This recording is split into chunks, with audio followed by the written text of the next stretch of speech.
د سلام په وړاندې کولو سره پام وکړئ د نن ورځې څلور تازه مهم او لنډ خبرونو ته. درنو لیدونکو السلام علیکم.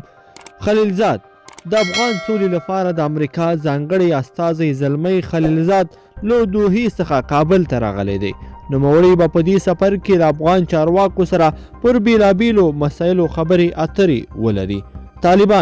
طالبانو ته نږدې سرچینې وایي چې د طالبانو او متحده ایالاتو ترمنځ د شوې هوکړې پر اساس په بګرام او سرخی پلو زندانونو کې د طالب بندیانو د بایومټریک لړۍ پیل شوې ده. په ورته مهال کې د طالبانو د قطر دفتر وایي چې تر بین الافغاني مذاکراتو وړاندې د افغان حکومت پلاوي سره نه ګوري بلکې د محابسو مسؤلینو سره ګوري چې تر مذاکراتو وړاندې 6,000 بندیان آزاد کړای شي. کورونا وایرس ایران کې د کورونا وایرس له امله د مړو شویو کسانو شمیر 92 ته رسیدلی دی.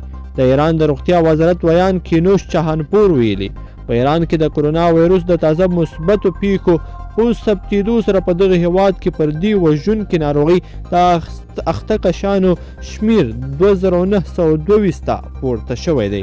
سکاټ میلر افغانستان کې د بهرنیو ځواکونو عمومي قومندان جنرال سکاټ میلر وایي که چیرته طالبان تاوتریخوالی کم نه کړي نو هوکړه به ماتېدونکې وي.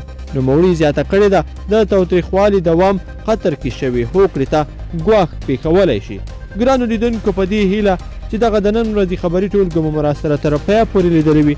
که مو دغه ټولګه خوښې شوې وي نو ویډیو درسره لایک کړئ او زموږ چینل هم درسره سبسکرایب کړئ. تر بلې ویډیو پورې د لوی الله په امان.